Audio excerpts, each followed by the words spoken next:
It can be a transient industry, you know. I'm just going to do this for a bit before I go and do this. But the really great thing sometimes is you see those people like, oh, I'm just going to do this. And then they end up as your best person, you know, or they come in with such a great set of skills. You're like, you can actually really make a life out of this. Like what happened with me, you know, like I was like, okay, I can actually, if I really dedicate myself to this and do this properly, I can go a long way.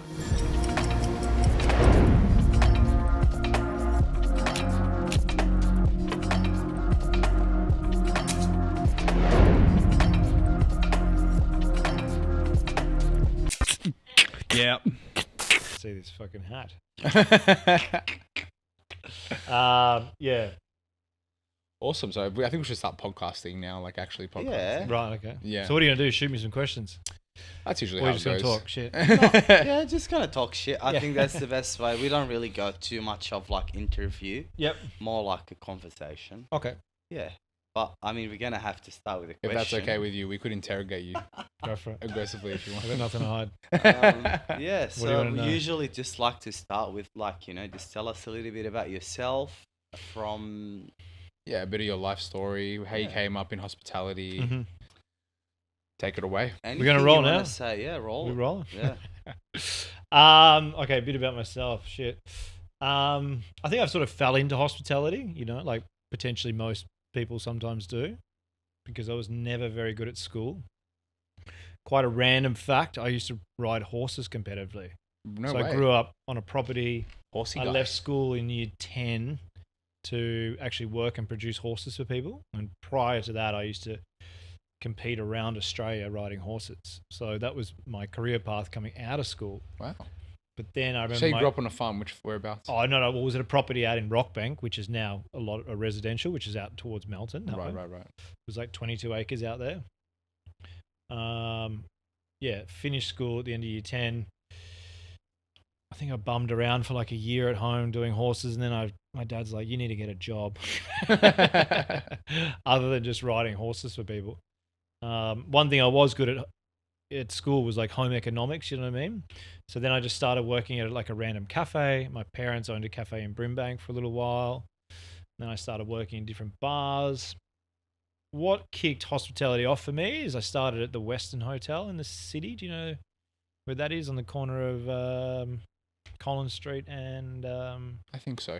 Yeah. Yeah. There's a big construction site in front of it at the moment where they're Right, building right. the tunnel. And I worked there for about 4 years, and I got to do this program called Starwood Stars of the Future. Starwood owns Western. I think it's Meridian now. But Starwood Whiskey.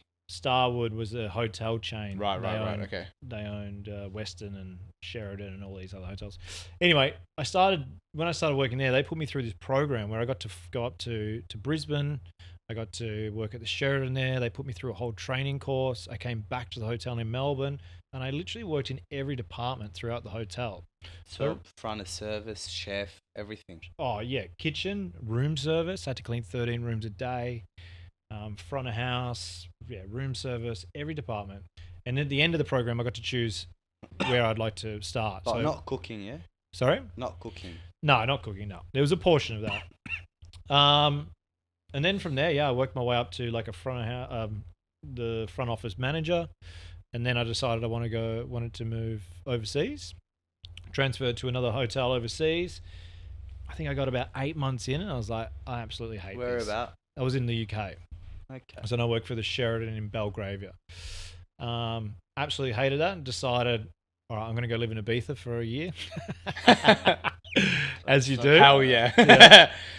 What was I that a bit of like? a party boy back in the day. It was amazing. Like, I literally got on a bus. I went there.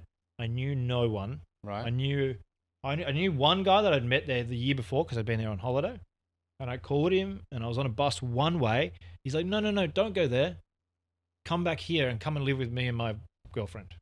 Okay. Never met, I'd met this guy briefly. Right. And Was then he Australian? He was Bosnian. Okay. And she was Brazilian. Right. Anyway, I ended up working for Space nightclub there. Wow, okay. I worked for the party called We Love Space, which was on every Sunday. Right. I worked 4 days a week, walking up and down the beach in my shorts, handing out flyers. Promoting, yeah. I randomly met this Australian girl. She joined me. We lived together. We worked together. That was over 20 years ago now. She hasn't left. She's now living there. She's a resident. Yeah. How old were you there? I was in my 20s. I'm 43 now. So, Partying a lot? yeah, every day. Obviously. Yeah. Every Yeah. day. Oh, you're I like, love that. well, at the start, because it's the best parties in the world. Right. And you can, when you work on the island, you know a lot of people, you get to go in anywhere. Yeah, go to cool parties. Yeah. But my predominant job was to promote a party at Space on Sunday called We Right. Love Space. And then you'd have to bring as many people in. The cool And you thing get was, paid being by Australian, people. you'd be on the beach, you'd be meeting people, you're like, hey, we've got friends coming in next week. You're like, yeah, give them my number. So it was a constant party, you know. Towards the end, I got over it, though, because it's like, fuck, if I go in another nightclub, again, I'm going to be over it. So how long did you stay there? 8 months. Wow. Yeah, because it's seasonal. So I got there before the season started, and then I left when the season finished. Okay. Went back to the UK, flat broke. I think I had to borrow some money at the train station at the UK to get back to my wow. home. Like, Yeah. Okay. The I hustle really was gave it a real. nudge. And then I started working for a group called Soho House. I don't know if you've heard of them. They're a private members club, and at the time they were only in the UK. They're now worldwide, and they had an awesome members club in Portobello Road, and randomly just walked in there. That's also where I was like, okay, I can actually really make a life out of hospitality. If it wasn't for my beautiful wife, I probably would have stayed in the UK because I'm part Maltese, so I've got a European passport. But she wanted to come back and study nutrition. So your wife, did you meet in Europe? I actually met her here, and then I said, hey, I'm moving I'm overseas. going to Ibiza. I have to party for 8 months. So Yeah, did you yeah. move together? We didn't move, no. We were apart for a year, and then she moved over, and then we got back together, and Okay. we've never been apart since. It's amazing. So then I worked at Soho House, and I just worked my way up from, a waiter on the floor to then I was the HR manager for part of the business within where I was working in the unit, and then I was the supervisor. And then I came back to Melbourne, felt a bit lost. I was like, this is like a big country town after coming from living overseas for 3.5 years. And then I started working at Taxi Dining Room at what it was called at that time, what's now Taxi Kitchen on Federation Square. Right. And that's where, I'd always just hospitality just came, I guess, naturally to me. But there I was like, okay, I can actually really, really, really make a career out of this, and this is what I want to do. And I came in there as a waiter, and then I was there for 4 years, I think, ended up running the venue. Do you remember the tipping point? Like, what was the tipping point where you were like, oh, okay, no, I actually do really like this and I can see a future in it? So I worked with this guy named Scott Borg, who Yeah. was the front of house manager there, and also Michael Lambie at the time, very famous chef in Australia. And just watching them two and being around them two, mainly Scott, I was like, shit, I really want to be like this guy. Like, he was the ultimate host, you know what I mean? And just the way he'd look after everyone, especially coming from a members club where you knew, in the UK, where you knew everyone and you got to spoil people. I almost felt like I wanted to put on not a party as such, but I wanted to create a good time for everyone every night. You know what I mean? And I was like, fuck, I think I'm pretty good at this. Is that how you were throughout your whole life, growing up and everything? You like to just have a lot of people around you and a people pleaser, or? Yeah, well, I think the nature of our house was it was always pretty busy. But living on a big property, we always had people over. There was always a lot going on. So I think I sort of, even now I've got 4 kids, right? So I have a large family. I kind of like the chaos. I like it to always something happening. I like the busyness of a restaurant or a cafe. Yeah, we've got 4 kids and you've also got how many businesses? 5 businesses. So we have 5 businesses, and I've 4 got kids, 100 employees maybe at the moment, 120 in the peak season. There's a lot happening for you. Yeah, between that. It's never a dull moment. You dream of being busy. Yeah. So when you said you got to this moment when you're like, I want this. Yeah. I want to take this seriously. Were you searching for answers, or were you just going with it? You're not the type of person that go deep and spiritual about it. You Well, were just yeah, like, deeper into my story, yes. But at that time, I was a little brat. I just Okay. wanted everything, but I didn't. Was I as focused as I am now? No way. You know, I was trying to still live the crazy life and try and run a restaurant, you know, Mhm. and think to be really good at it. But I think I had a great group of people around me and we did it really well. But I also, you know, was just doing all the wrong things at that time. And then I started working in a cafe and at Top Paddock when Top Paddock first started. Yeah. Okay, And yeah. I worked with, then I met Nathan Tolman, and you know Nathan Tolman. Mulberry Group. Sorry, yeah, Mulberry Group. Once again, amazing at what he did, and I was like, wow, like this is really cool. Then I sort of jumped to a fair few jobs in between, and I got to the point where I was like, look, and I think this happens for a lot of people. I'm not the best employee anymore. You know what I mean? Mm. And I sort of got to do this for myself. Yeah. At that time, I had the opportunity to buy into Terror Twilight. So Terror Twilight existed.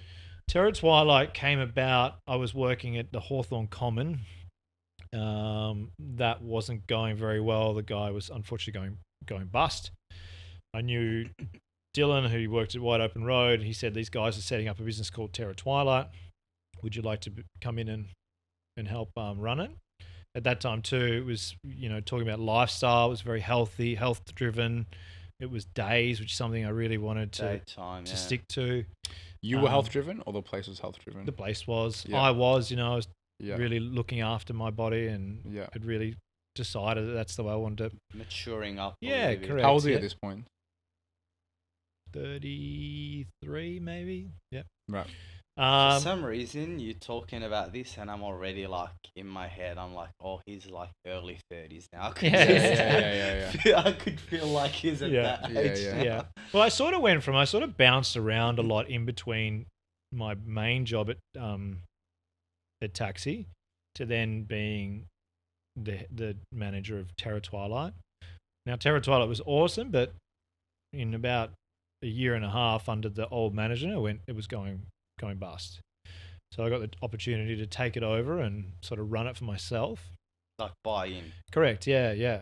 And fortunately at that time I had two chefs come and join me who really helped turn the place around, you know. So it was my own place to run.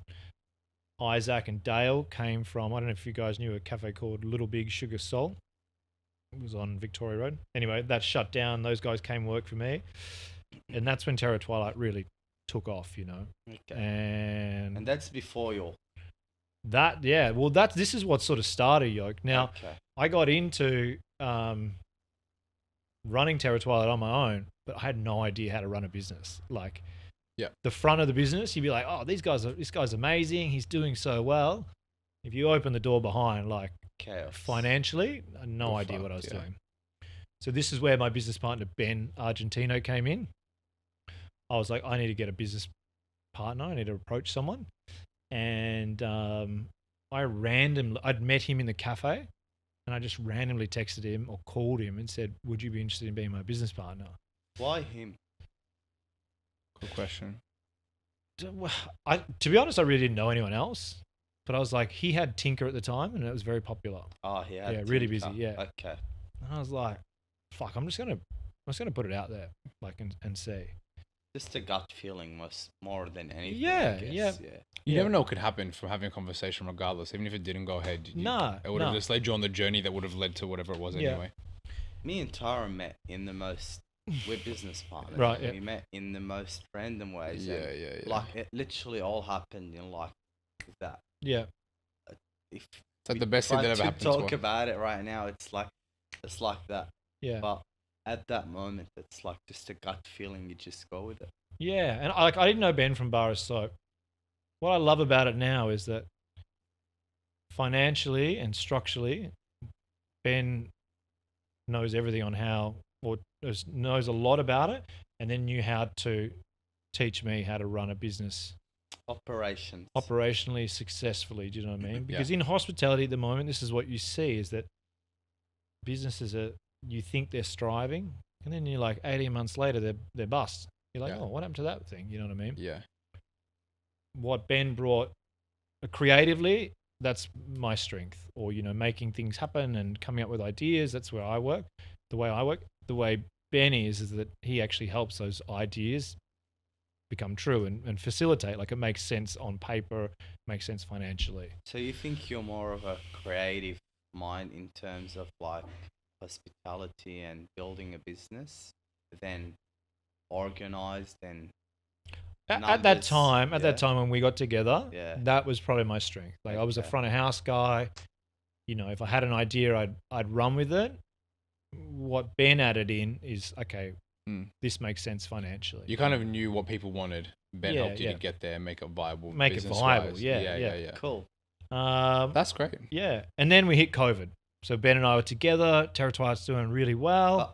So you bought, based on the timeline, that was 10 years ago when you bought Terror Twilight? No, it's 7 years old, 7 or 8 years old now. So yeah, Okay. so it was probably a year in with Wide Open Road, and then I took over myself for maybe 8 months, and then Ben came in. So how long you had the cafe before COVID? I don't know, maybe 4 years, 4 3 or years. 4 years. Okay. Yeah. So you had a good run.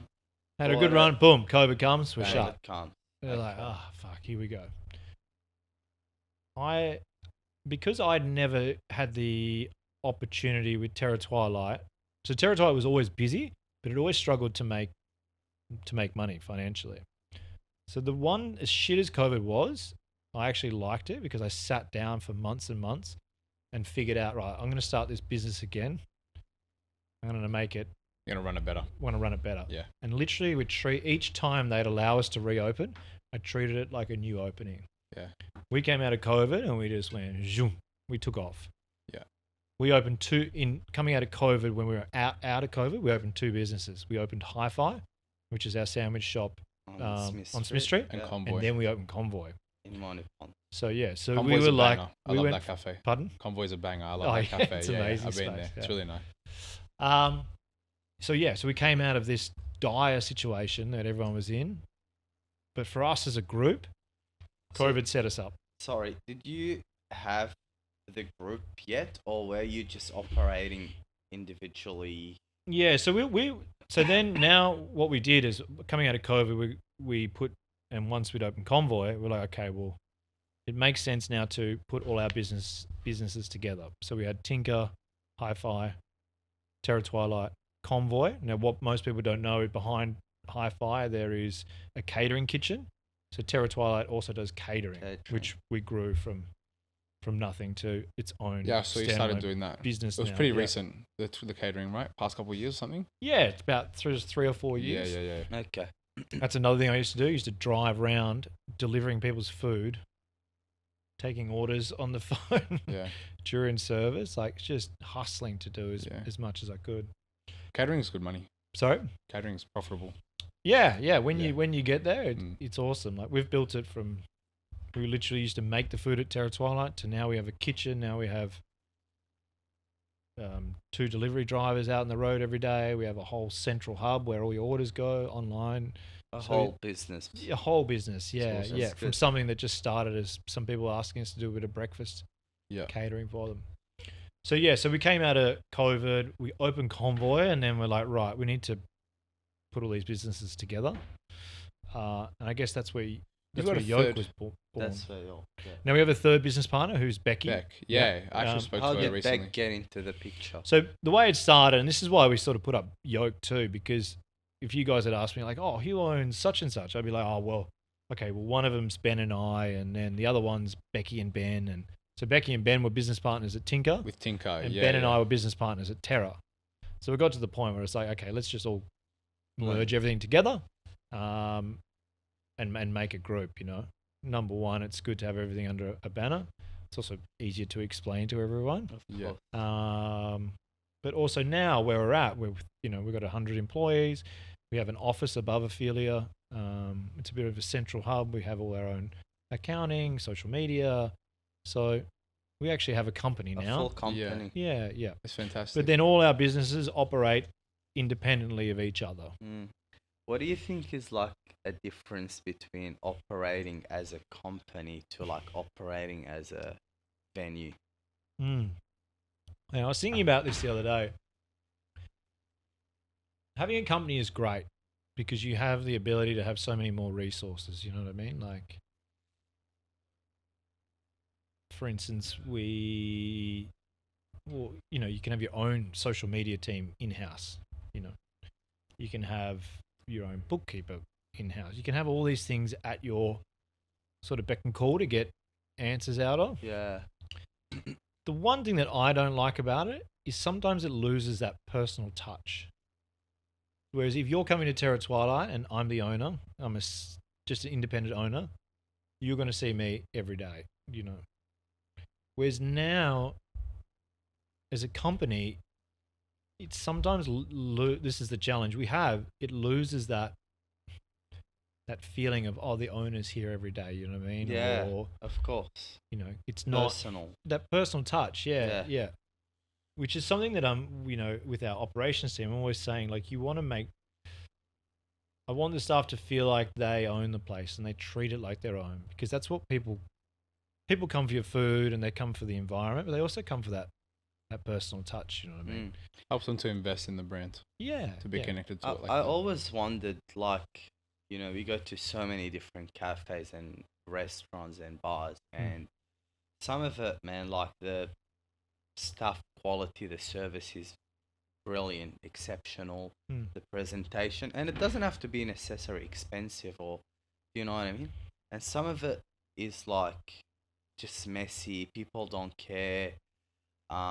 You can just feel the stuff is just there to survive in life and make some money.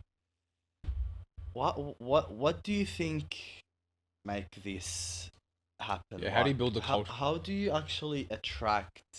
The question is, how do you attract those really brilliant host employees to your business? Yeah, it's a great question, and I think what we want authenticity. Do you know what I mean? And people who, I guess, when you're in the interview process, you want to find out if people are genuinely care about what they're doing and care about not so much as the industry, but just have a general care for people, I guess, we like to say you're one of our managers, or either a manager, a head chef, or a head barista, or thing lower than that. We involve everyone in every aspect of the business.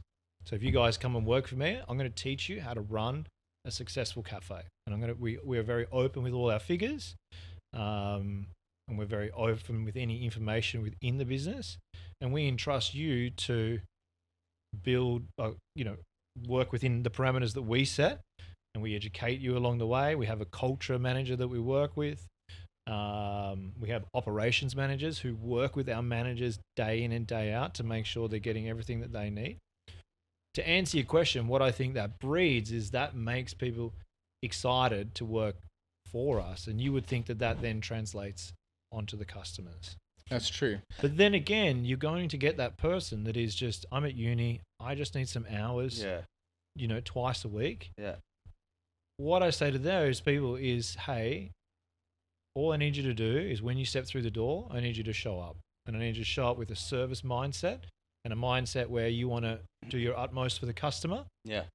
Because if you look after the customer, we can look after you, because we have people coming through the door, you know what I mean? Do you think that throughout your years in hospitality, like the amount of people that care about a hospitality career is going down?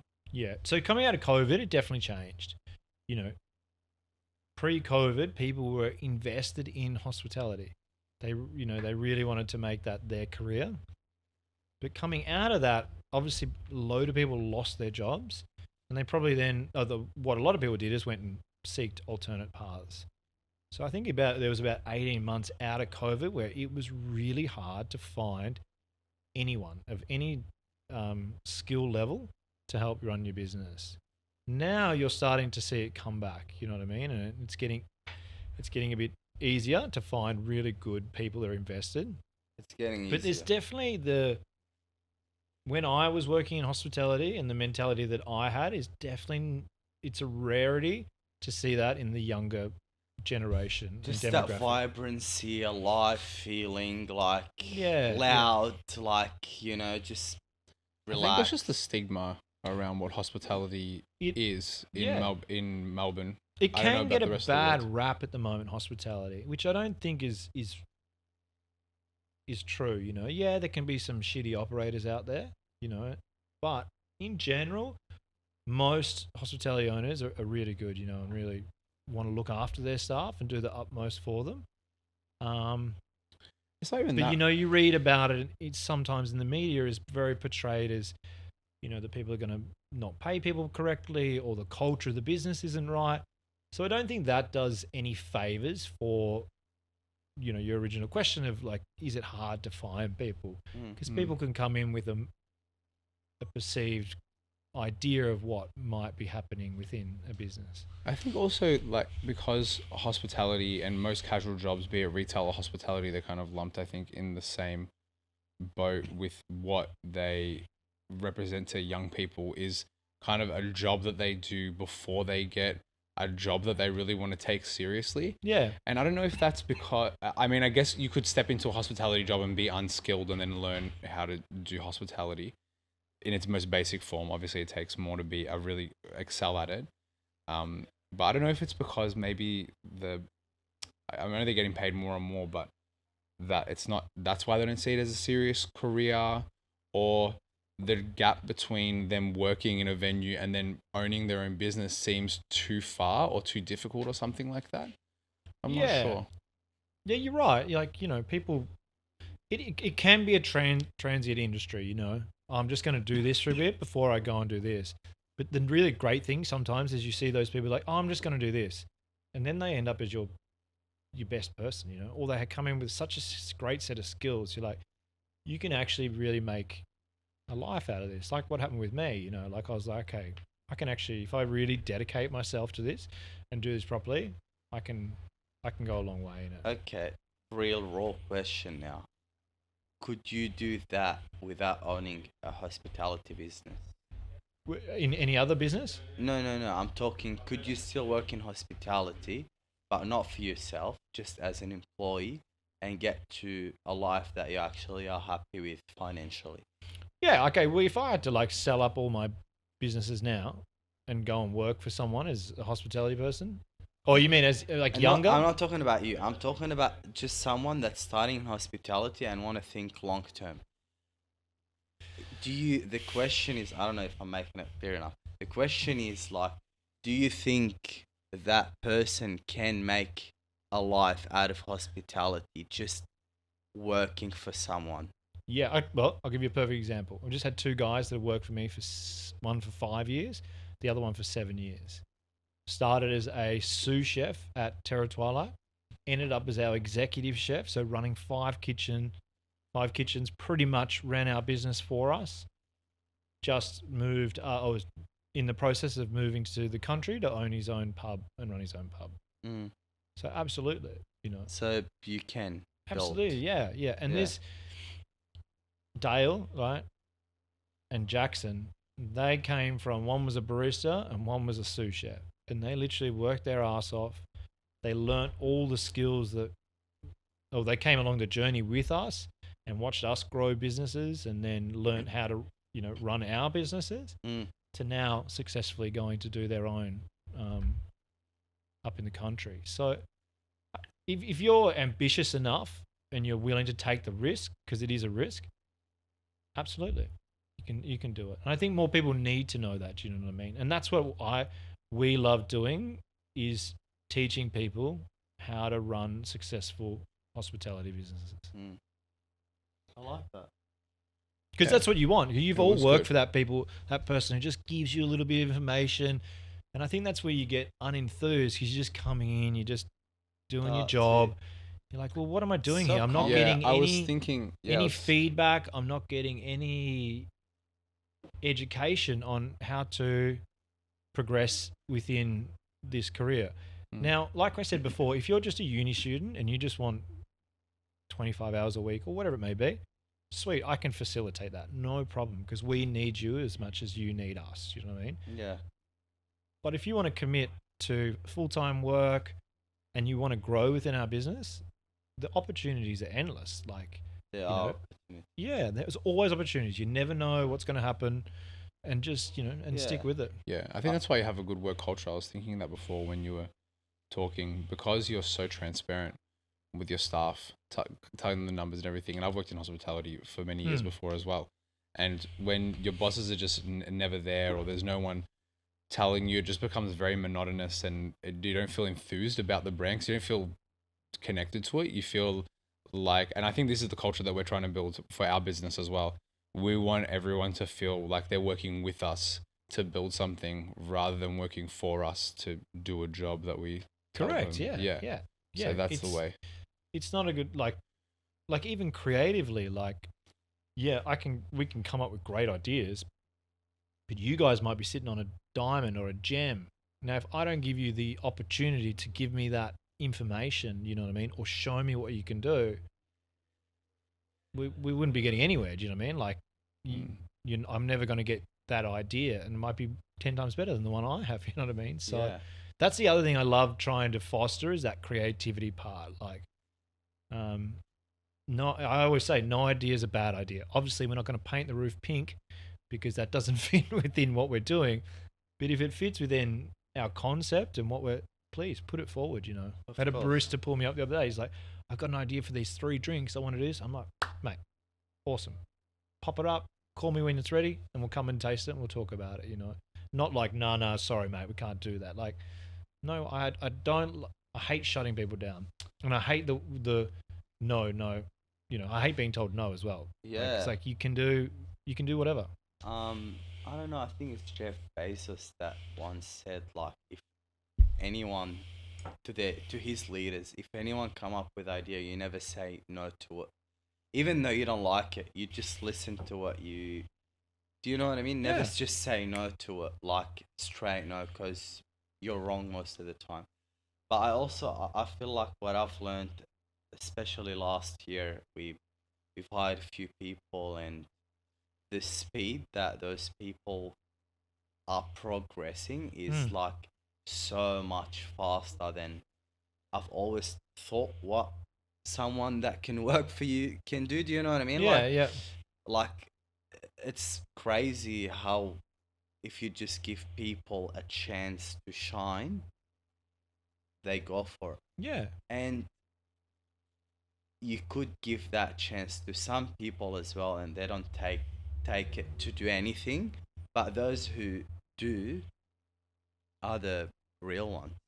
Hey, correct. Yeah, you got to give it. Rewarding thing. Everyone's not going to take that opportunity. Do you know what I mean? But if you don't offer it, and you don't know who those people are within our company or organization, whatever you want to call it, yeah, you'd be so lost. You know what I mean? Like, yeah. If you never try, you never know. No. And how do you go with maintaining that culture across? As you said, now you're a bit more zoomed out to just one business. So maintaining that culture across all of the venues, that's a main concern. That's a real focal point. For you, and something that you guys try to manage. Absolutely. So there's myself, Ben, and Beck are the directors of the company, and then we have an operations manager and an executive chef, and then each shop has a venue manager, a barista, a head barista, head chef, and then all the titles underneath. So the operations manager and the executive chef are meeting with the key leaders in the business once a week to do, you know, sit down with them and find out. It's very frequent. Yeah, how's the culture? We're forecasting numbers, so we know what we spent last week and the results, on top of what are we spending for the next 2 weeks, and where are we at? And then that's also an opportunity to talk about culture or how the team's feeling. But being very present within the shops, so you know, we don't live in Bali or, you know, wherever, where we all live in Melbourne, and we're around the shops every day. I think that also breeds a good culture, that the owners are very invested in what we're doing. Of course, yeah. You know, so I am always in dialogue with the operations team multiple times throughout the day. So we're really getting that feedback of how the teams are feeling. We do have an external trainer a friend of mine, Amelie Paulo, who, when we have a new group of managers or a group of managers that want to go and do a session with her externally, they go and sit with her and they do a bit of culture training. You know, they get to. It's kind of like this with a whiteboard with a load of Like post-it notes, leadership training, culture. yeah. Understanding each other. The way you work, and the way I work might be totally different. So we want to understand each other, and what's the best way to speak with each other or get the best out of each other. So we have that piece as well. Do you know what I mean? So that also helps keep the culture of the business running. We do 6-week or 8-week appraisals.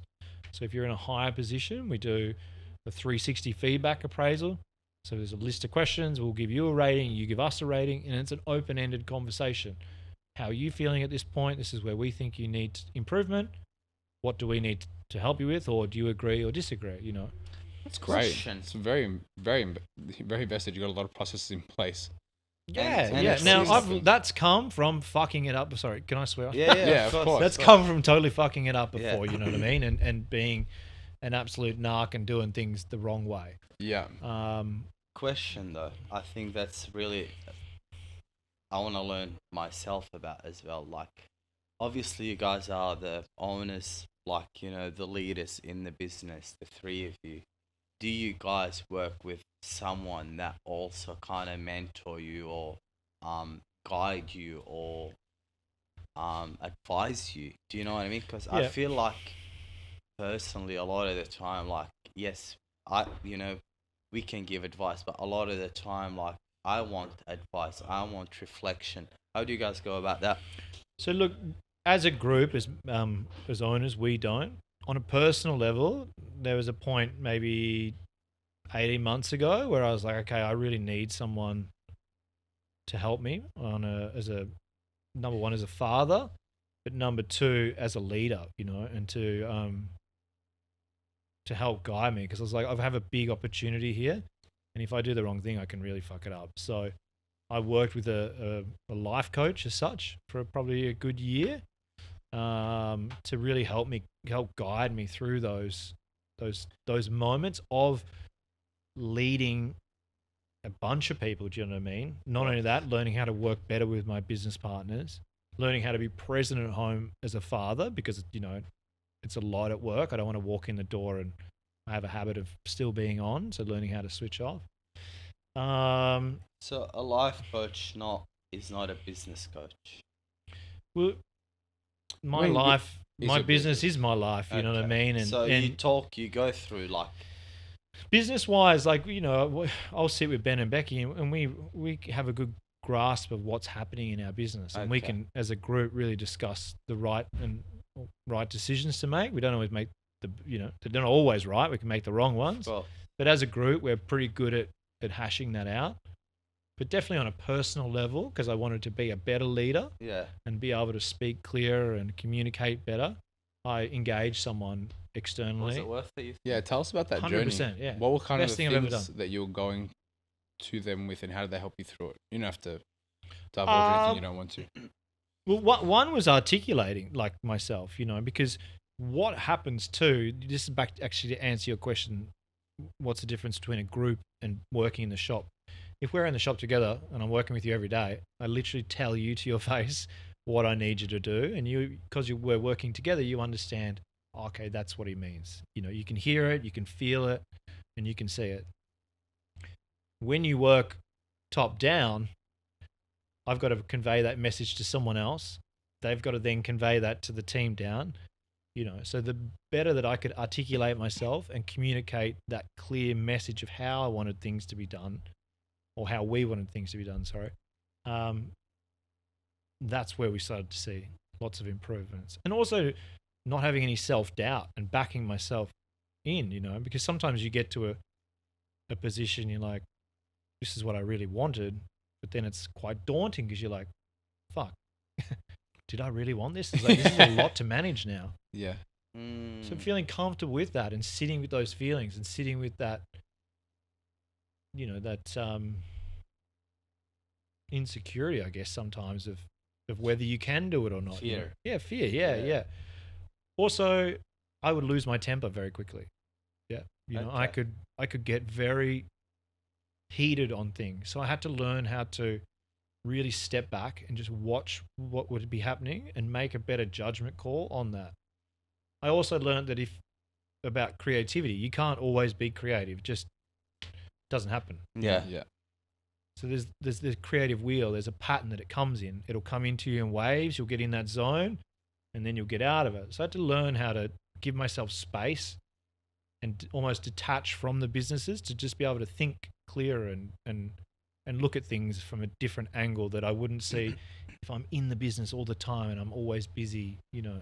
What do you do to pull yourself out of it? Sorry. What do you do to pull yourself out of it? I do Brazilian jiu-jitsu. So having someone trying to choke you every day is Pretty a creative. good way to take your mind off That's good. thinking about it. Yeah.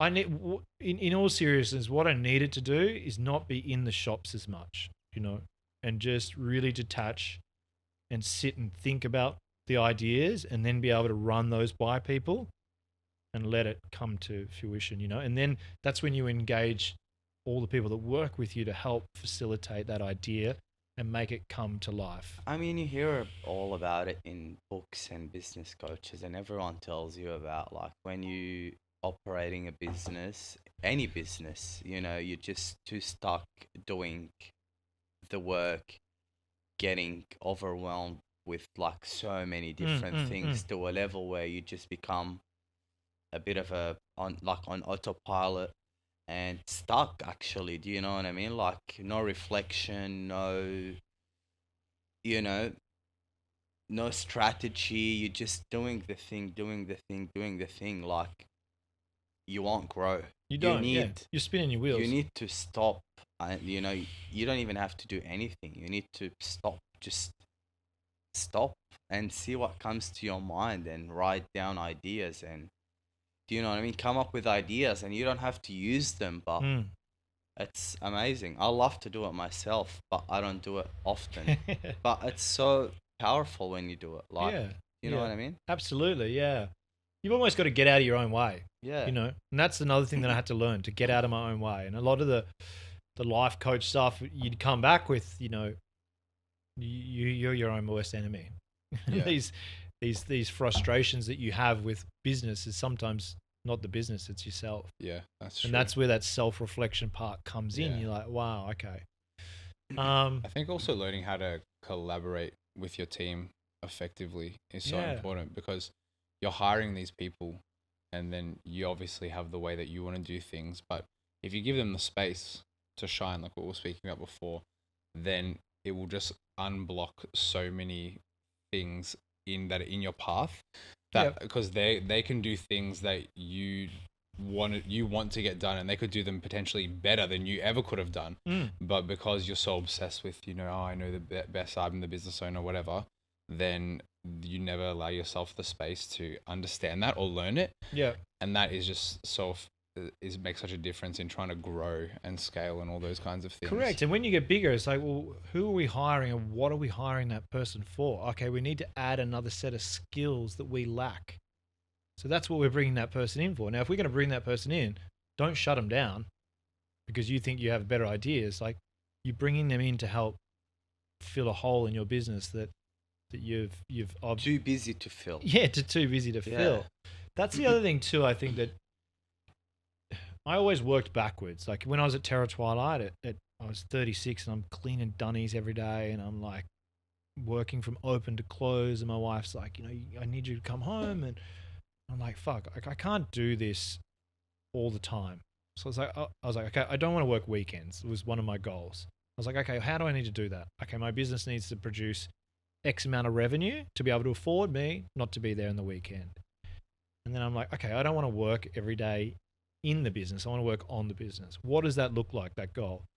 Okay, I need to get to here to be able to do that, you know. So always like setting a goal and then work backwards to make it happen. Do you know what I mean? And do you actually get to achieve those goals? And what's like, does it take longer than you expected or Yeah, I can be a very impatient, headstrong person, and this is the other thing I had to learn. Like, sometimes you want things now, but that can't happen at this level. You got to wait, and put things in place to allow that to happen.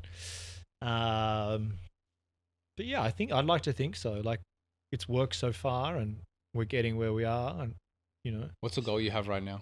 Sorry? What's the goal you have right now? My goal at the moment is to grow Yolk as a company, and to make it really. I want to be known as. Actually, my goal of working with the life coach was in 5 years, I want to be known as a hospitality entrepreneur. Yeah. Right. I'm probably 2 years maybe into that, 2.5 years. And I think we're making inroads into that, When you say make Yolk big, what does that look like? Make what, sorry? You said make your group bigger. Yolk big, yeah. Oh, no, I mean, like grow Yolk more as... there's a lot of stuff as a company that, you need to support our other businesses. So what are our processes and what are our back of house operation? I want to improve those to then improve our day-to-day runnings within our business. So that's what I meant by that. So making it better. Making it better, more efficient, improving our systems, making sure we're, reporting is huge for us. We really value numbers and value hitting our targets. But to do that, we need to be able to turn our information around, those numbers around very quickly. So Yolk as the group that does that needs to be able to improve so we can get back to our managers within the store and give them those results as quick as we can, because then we can make adjustments and improve install, to be able to hit our targets more frequently. You were speaking about, numbers are really important. You have to, because if the numbers don't make sense, then there's no point doing any of it at all, right? No, and you can be as creative as you want and have so many good ideas, but if the rubber doesn't meet the road, then there's no point. I agree completely. Yeah. And you're talking about more about becoming known as a hospitality entrepreneur. So is that something that you're working on more of your personal brand as yourself, Kieran Spiteri, or is it more Yolk Group being known as one of the leaders in hospitality, or is it something you on a more personal level want to do? No, Yolk is a group. Yeah. It's not just about I'm only one person. You know what I mean? And got two other business owners who are highly, highly skilled in what they do, and they bring a huge part to what Yolk is about. So I want to make Yolk, be quite well known. Then again, if someone asks me a question, like maybe it is already. You know what I mean? Maybe you are respected in a way that you're unaware of. So what's a North Star for you? What's a hospitality group that you aspire to be like? I love Andrew McConnell. Who doesn't? Yeah. Well, I never understood why. When I used to run the restaurant at Taxi there, I could never understand why people would love Andrew, and and that everything he did turned to gold. Now, in being in this position, I get it. You know what I mean? He's always every time you go to one of his places, you're going to spend money. But I feel you get value for money. Everything 100%. is thought through, purposeful. The service is great. The food is great. The concept of where you're going. You think of Gimlet. If I close my eyes and I think about a beautiful restaurant, I think of a restaurant experience, I think of Gimlet. You know what I mean? That's your favorite restaurant, isn't it? Yeah. It just nails everything. But yeah, I would love to be like him. He's very successful. He's very... Yeah. He's a professional. He's a hospitality professional. Yeah. And I think he really built a brand on just what is good about hospitality. Yeah. As well. It's not about being really flashy or having the best marketing or having the best whatever. It's about just actually going somewhere, having a good time, feeling satisfied, feeling like you're being looked after, and be happy to recommend that place and go there again. And I think that's what happens. I love his venues too, from his venues as well. Yeah. Which I think is really great. Yeah, I really, the deeper I get into this, the more I appreciate what he does, And what kind of, steps are you taking towards doing that for yourself? I think it's the people we have in place, and bringing in, literally last week, 2 guys that help us grow Yolk left, So we're in this real transitional period, but we've brought in two new people externally too, because, my business partners and I had this conversation. It's it's always good to promote within.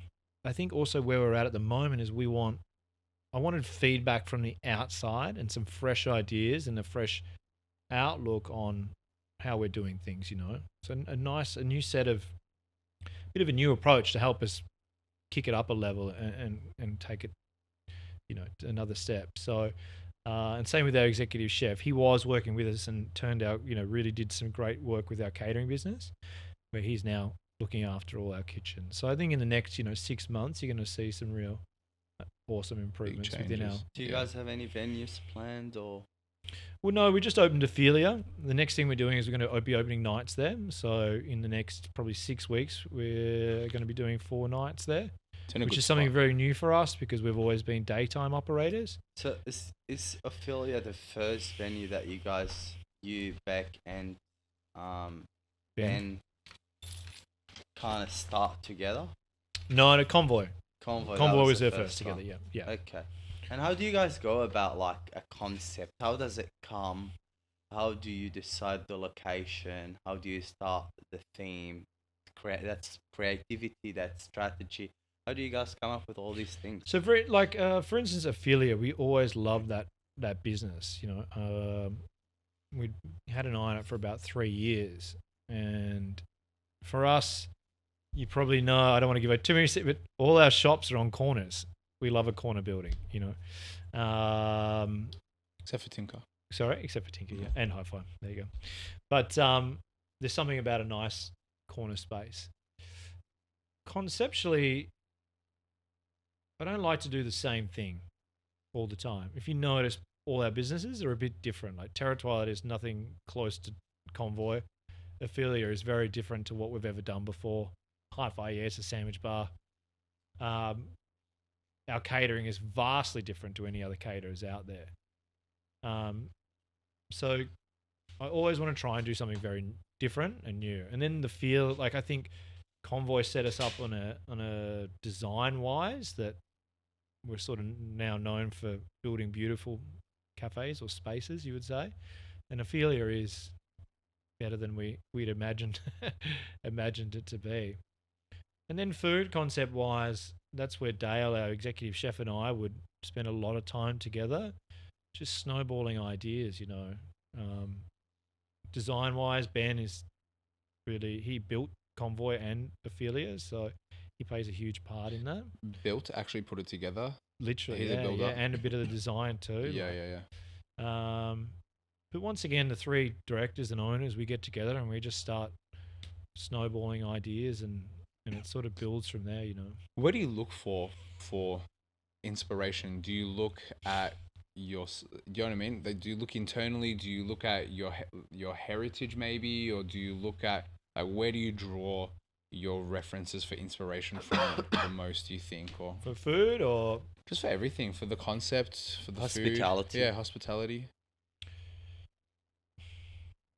To be honest, I spend a lot of time online just scrolling, you know what I mean? And for Ophelia, it was a lot of European places. We obviously didn't go to Europe, but I spent a lot of time online, just a lot of like sort of places in Berlin and a lot of listening bars from actually like Japan or Korea, and then a lot of inspo from some great places we loved in the UK. So Pinterest, we spent hours and hours building mood board after mood board after mood board, you know, trying to find a concept that we think that's amazing would fit, but also making sure we didn't do the same thing or just revert back to it. Because the other thing too is you can start getting a bit cookie cutter. Oh, we know this works. We know this is profitable. We know, let's just do this again.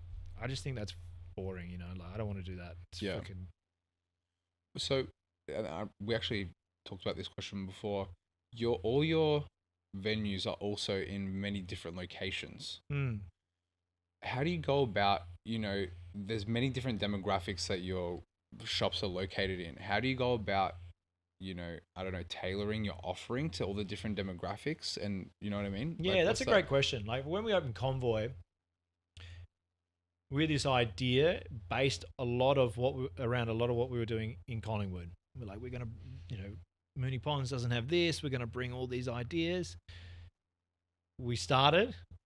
and then the concept food wise and drink wise starts to change because it gets dictated a lot to you by what the crowd is out there. You know what I mean? Feedback.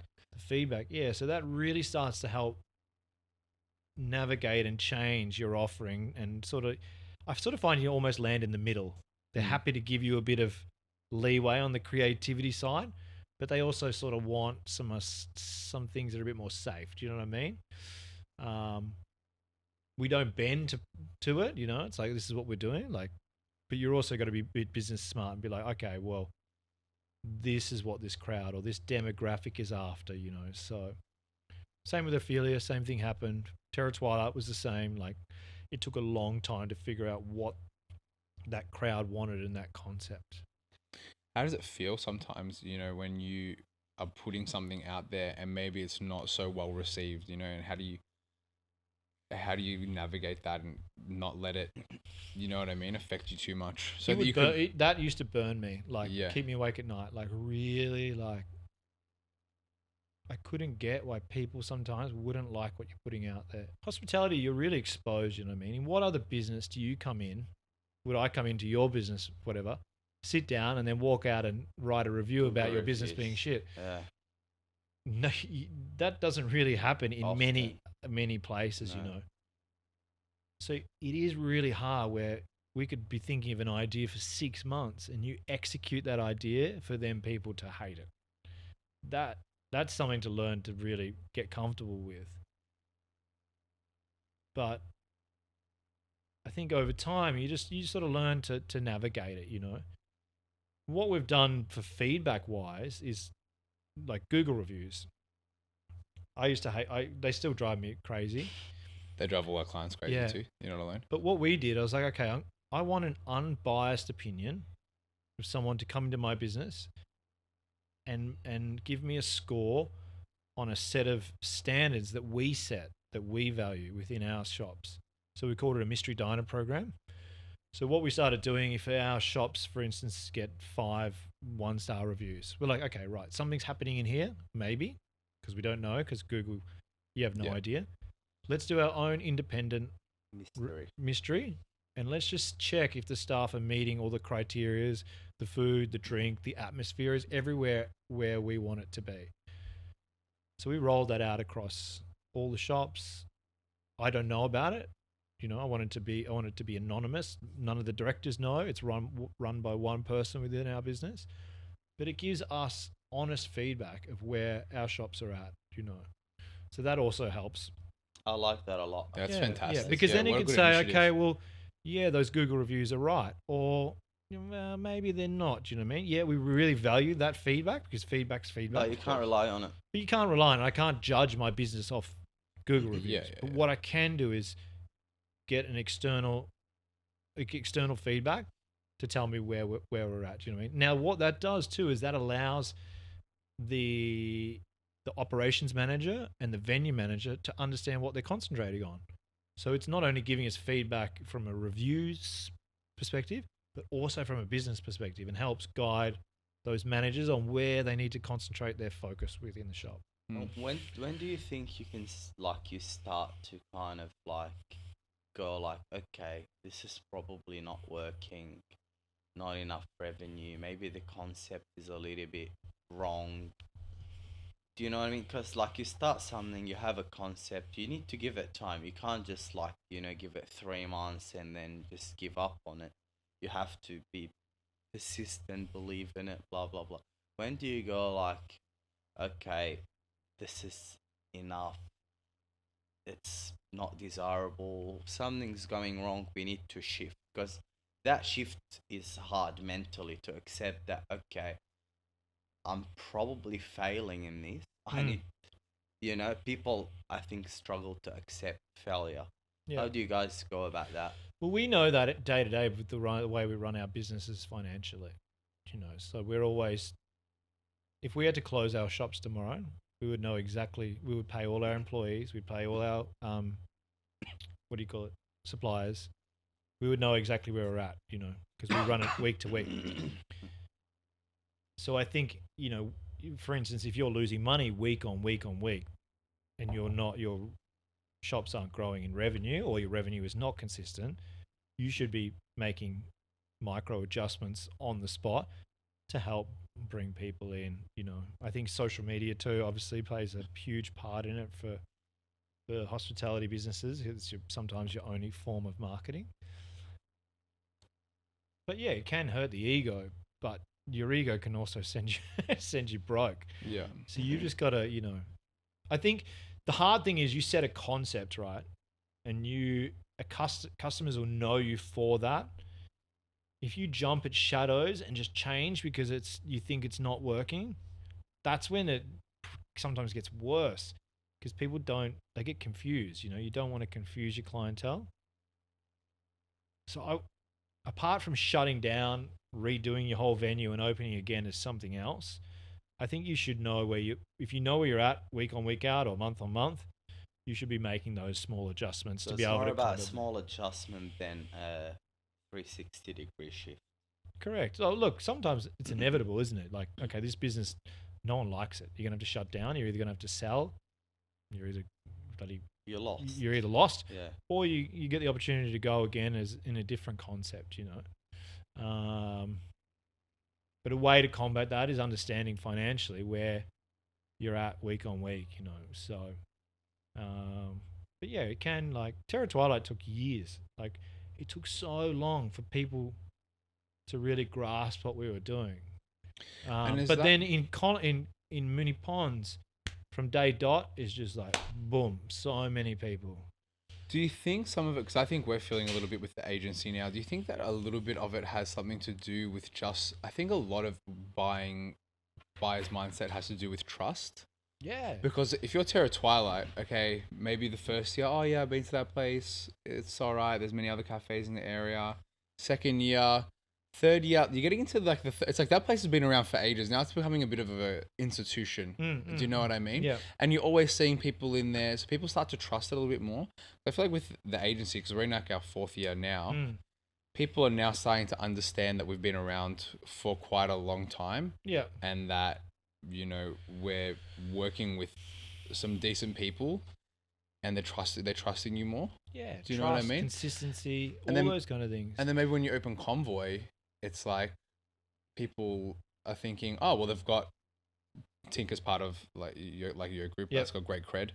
Terror Twilight was obviously on the up and up. And then you open Convoy, it's like, we've got to see what these guys are about. Do you know what I mean? So yeah. that's what gave I it think the out there flash. too, like a lot of people probably didn't know about us, Right, coming right. from the The north side. there. Yeah. So people were a bit like, oh, who are these people? It was a bit grandiose. Like, there's no cafe in Moonee Ponds that looks like Convoy. Yeah, yeah. For us, It's it super was sexy. It looked bloody beautiful, the Yeah. design. So, yeah, that's sort of, set people back. But people have gotten on board with that from the jump, Yeah. Yeah, it's been, the clientele took a little while to figure out what made them happy. Yeah. But, they're super loyal to us out there. It's awesome. And it's awesome. Yeah. Like, at the moment, at Ophelia, we're starting to find that groove, like you start off, everyone wants to come and see you because you're new, slows down a little, and then it starts, people get to know you for your quality and what you're trying to do, and they start to embrace you, Yeah. So Why do you guys focus on like cafes mostly? I guess at the moment, that's what we know, that's our skill set, that's what we're good at. Just follow what you know. Yeah, stick to what you're good at. And I think, but when we built Ophelia, we built this space where we could use it of an evening, you know what I mean? And we wanted to challenge ourselves a bit. So it's like, let's design a space that you can eat day and night in and not feel like you're sitting in a cafe. It probably looks more beautiful at nighttime than it does during the day. Yeah, and what yeah, is it? What is it? Like, could The you concept. explain it to us? The name Ophelia? No, The like concept. what's the concept? The concept was built out of, we wanted to, that our other cafes are quite structured, like we have a menu, the menu will change 4 times a year. It's seasonally, but it has, Terror Twilight has its thing, and you don't really sort of get to change that. What we wanted to do at Ophelia is work with different suppliers that we'd never worked with. We wanted it to be about seasonal produce, so we're working with a group, Natura. I don't know if you know them. They work with small independent farmers around Victoria and Australia, and they can get you fruit or veg that is in season for maybe like 5 weeks. We're like, awesome, let's get that and then showcase that through our venue, on the plate or in the drinks or in our cabinet, and let's really champion the produce part that we don't. Yes, we use good produce in our other venues, but we don't get the opportunity to change our menu every 2 to 3 weeks, you know. We also wanted to create a space that really you felt like you never wanted to leave. It was like home, you know, like something very comfortable. There was the music element to it, which, you know, I don't know if you've seen it. It has this huge record wall there. But I just wanted it to be known for a place that produces really great casual food that tastes really good and makes you want to come back and keep visiting and support how creative and that we're being. So, Sounds really good. What's your dream venue, and also what's the venue that you have right now that kind of maybe speaks to you the most, that you love? I know you can't choose favorites, but I think maybe Terror Twilight, just because it's yours. Yeah, we built it from the ground up. So if you just walked out now and bumped into Anthony Bourdain, and you have the chance to send him to one of your venues, where do you send him? I'd send him to Terror Twilight. Okay. Yeah. That's your baby. Yeah, like, I think, do you know when MasterChef was on last time? Sophia, who's on there, has always been a massive supporter of Terror Twilight. There was a French chef on there who I had no idea who he was, but she brought all the crew into Terror Twilight to show him, you know. And she's explaining, like, she's introduced me to this guy. At the time, I had no idea who he was because the show wasn't out yet. And this guy's like, oh, we'll take a photo together and, you know, you'll be famous one day, he's saying to me. I was like, oh, okay. Anyway, took a photo with the guy. And I think he always said to me, like, oh, what is this place? You know, like, when he left, he goes, I didn't know what to expect from here. He said, but your food is amazing. Like, you blew me away, you know, and some of the other judges are there and they really loved it. So I think it can catch people off guard, but there's something about it that works, you know. Even like you said, it's a bit of an institute now. I never set out for it to be like that, but it's sort of become that. And that's another thing I want for Ophelia. I want Ophelia to feel like it's been around for a long time and it's always going to be there, you know, and that we're known for producing quality and a good experience. And that's that McConnell thing, like. Yeah, that's what I was just about to say. That is what Andrew McConnell's venues feel like. And what about a dream venue for you? Do you have a concept that you'll think like this is the one, or you've already got it? No, I don't. No. I think I'd like to maybe have a pub one day, or a bakery. Bakery. But yeah, bake some stuff. All right. Yeah. Sometimes I think I'd like to have like a pizza shop. I don't know. Pizza shop actually kind of I think would suit your brand, suit Yolk Group to have a pizza shop. I love takeaway pizza up in Reservoir. You guys been there? Good. They do amazing pizza. Yeah. But yeah, I don't. Then again, like certain areas need some great cafes. You know. Yeah. Like Ivanhoe or Rosanna. There's nothing. Ivanhoe, please. Really good out there. Yeah. Put something there. Yeah, like it's screaming so out for like a beautiful Convoy style cafe. Yeah. Something that makes people go there as well. It's a bit of an interesting demographic though. Sorry? It's a bit of an interesting demographic there. It is, yeah, but you know what? I think a lot of younger people are moving out that way because no one can afford to bloody live around Northcote or those areas anymore. Yeah. Ivanhoe's expensive. If So, you've got any cheap places in Ivanhoe, hit me up. Yeah. But yeah, I don't know. I don't really I'm pretty focused on getting this night stuff going at Ophelia. We really want to grow and expand. Just make sure Yolk is doing what it needs to do. But you also never know about opportunity. Like Ophelia just fell in our lap. You know, we weren't ready to do it, but it came up and we were like, okay, let's give this a crack. So yeah. Well, on that note, we wish you best of luck. Oh, thank you. And thanks for chatting to us today. That's all right. Thank you. Anything else you would like to add? Or? Not really. No, I appreciate it. I'm really grateful that you guys given the opportunity to come in and chat. It was really great. Yeah, it's been amazing. Yeah. Really enjoyed it. Appreciate Very it. interesting story. Thank you. I actually did not expect any of that. Oh, really? I don't know, because you know, sometimes you research someone and you get a lot of things and stories, but for you, we did find a few things.